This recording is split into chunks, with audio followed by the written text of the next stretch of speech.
Hi, everybody. So I'm going to review today what you're going to be doing.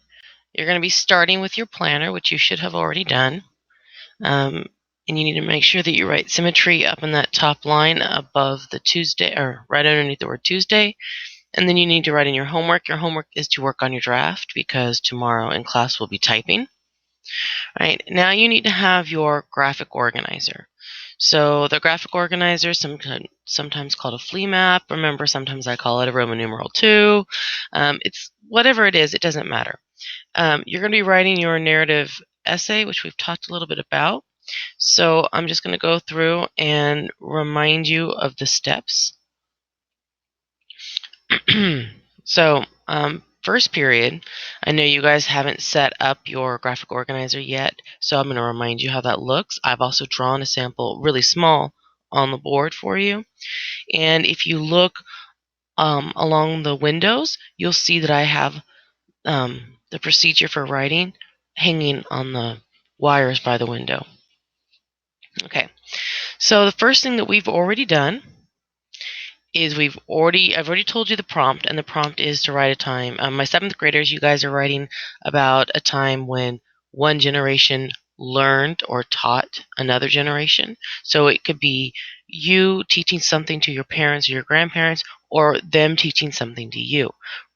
So you brainstormed your list of ideas. You either did a circle map like this, or when you typed it, you typed a list.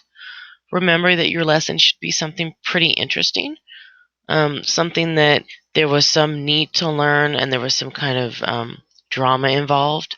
It does not have to be a skill, although it can be.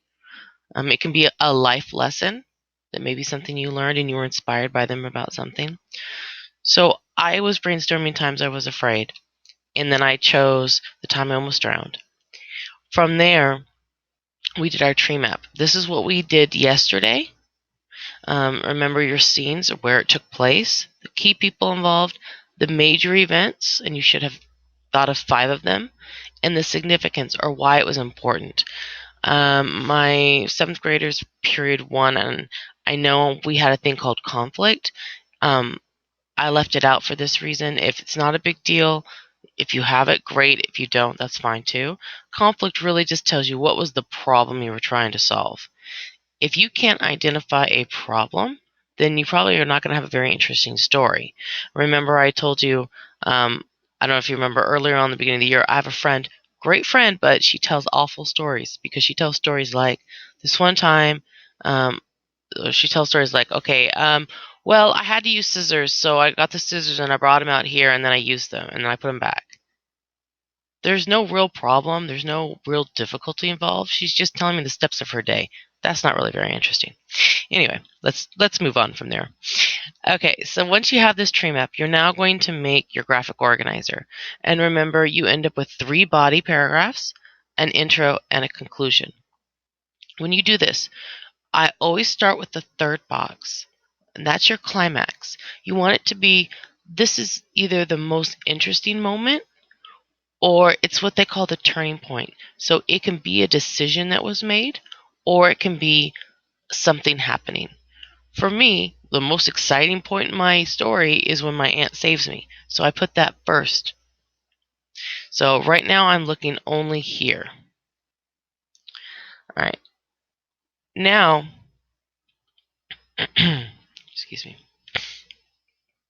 Oops, let me go back. My bad. Okay. Then the second middle box, you're going to choose what happens right before the climax. Now, when you did that, your tree map, this list of 5 events, you were supposed to have 5. Your climax should probably be, you know, 3, 4, or 5. It should not be event number 1 or 2, because then you've got a horrible story where you're starting at the climax. So it needs to be probably 3, 4, or 5, most likely 4. Maybe 5. Mine was 5, and that's okay. Um, so you move forward. So you go, all right, this is my aunt saved me as the climax. What led to my aunt saving me? Well, I slipped and fell in. Right? If I hadn't fallen in, she couldn't have saved me. And then event 1 is, how did it all begin? This is the background. This is where I tell you where it all took place and what was going on that day and why we were there. So Then you start adding in your details. So I just put throwing stones. Okay, let me give you some details. My Aunt Lori's visiting. The water is icy. I'm throwing stones. I'm ignoring my mom when she tells me to leave. All of that's my first paragraph.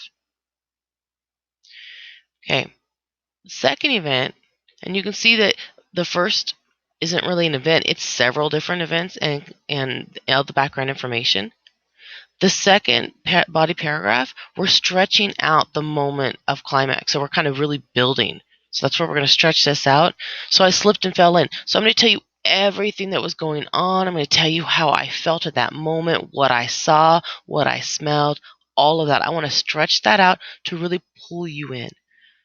If you want to remember, look at the examples from yesterday, those two essays where we talked about what made the one better than the other. And a lot of it was the graphic figurative language, or I'm trying to pull you in, right? And finally, you do the third event. Okay, once again, here I am. This is an exciting moment. How did I feel? What did I smell? What did I taste? What did I see? I want to pull everything in. And then I also want to include what happened as a result. So my aunt jumped in and saved me. This is how I felt at the time. And then how did it all come to an end? That's when she took me home. We were in the car. I was trying to comfort her because she was crying. Okay, that's all there. All right. Once you have that, you move on to your leads. Now, for those of you who can't remember your leads, we brainstormed some together. I put them along the wall by the cabinets and also along the back wall. So you should see I have the different leads listed as well as some samples. You pick the one that you think is going to be the best for you. You write it down. So for this sample, I chose 4 years old is too young to die. And then I went, okay, I can't just put that and put a period and call it a day. I have to make it. I throw that startling statement at you. Now I need to explain a little, give you some context, pull you in and I need to set my point of view. So if I'm writing in the first person and I'm talking about I, me, my, I need to have the word I in there somewhere. If if I'm writing in the third person about somebody else, I need to be very clear who that main character is. The other thing I tried to do is I tried to add a little bit of suspense by saying something like, if only this had happened. So that it kind of adds that, oh, something's going to happen because she said she didn't do that. So there are some suggestions you can do, and we can play with that tomorrow when I come back. All right, come up with your introduction. Very important. Okay, once you've got that, then you move on to your transitions. The transition, I put like when I was 4, as my family walked to the car, and then I chose miraculously. In a narrative, there are a lot of different transitional phrases you can use because really you usually are thinking of words that have to do with time because you're telling a story usually from the beginning to the end. So you're talking about how things occur in time.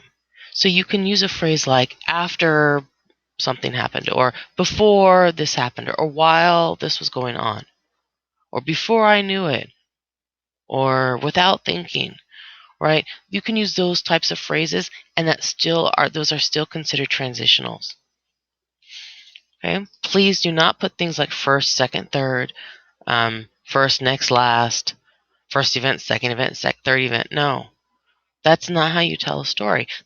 You want to make sure that each paragraph has a context, and it could be something like, after that, we went here, or by 3 o'clock, this. Something that either sets it according to the time of day or in relation to the other events.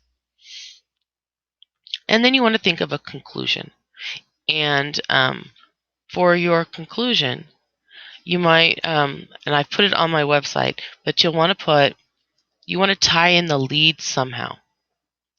So remember, if you look back at this one, I said 4 years old was too young to die. I should have listened to my mom. And if you look, I did put that if I had listened to her and done what I told. So I referenced the idea of listening to my mom.